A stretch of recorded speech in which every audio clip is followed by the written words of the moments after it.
construction is something most every one of us have some kind of experience with, okay? Anybody that's either work to have work done where they live, even if they live in an apartment or they own a house, sometimes a construction professional has been in there. And that construction professional has engaged with them on how to do things. We're all familiar with the disconnects, right? You send an email, all right?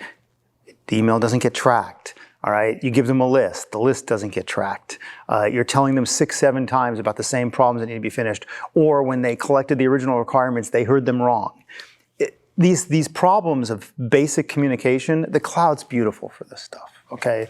If, look, the company you came from originally, PlanGrid, I mean, really one of the things that you were doing was essentially a punch list in the cloud, all right? It wasn't the only thing, but a punch list in the cloud is, it's an amazingly powerful thing because one, you create it once, everybody can see what's being done, what isn't being done, and you can update it in real time. And everybody can be in sync with the same information. So when you put information at the center and the flow of information at the center, the cloud's the natural place to go because the cloud is exceptional at connecting disparate types of data, creating transparency to it for a bunch of people, and allowing real-time collaboration and access on that data. So the cloud is an inevitable place for construction to go. And it's because it's because of that we've invested so much money in project management in the cloud, bringing things to the field. And ultimately where we're going is pre-construction planning, deeply embedded in the cloud and connected to the project execution.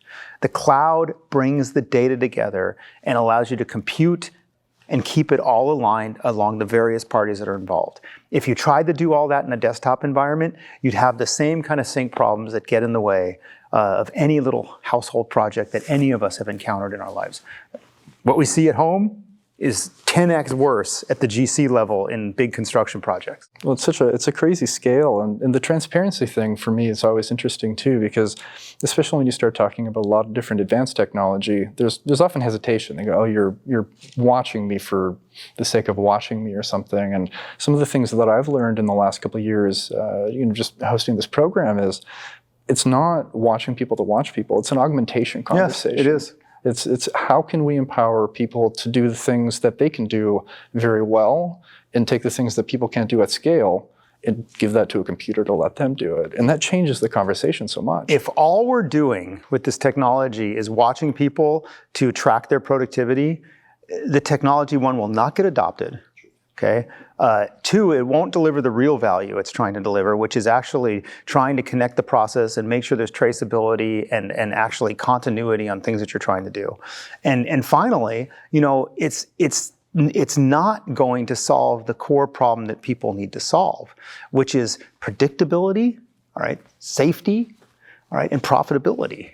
All right. If all it does is track productivity and try to, put you on, hey, you did X in Y days, that's not a solution for us. So we're not tracking people to track people. And you asked me earlier, what do we mean by a platform, right?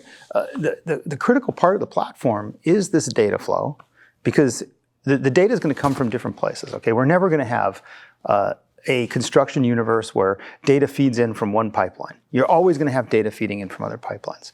So your platform needs to be able to pull in data from multiple places, but rationalize it and make it visible and actionable to people. So everybody needs to be able to get value from the data that's pulled in. And also, other people need to extend it and connect it to other things. They need to connect it to downstream costing systems. They need to connect it to downstream financial systems that manage the businesses.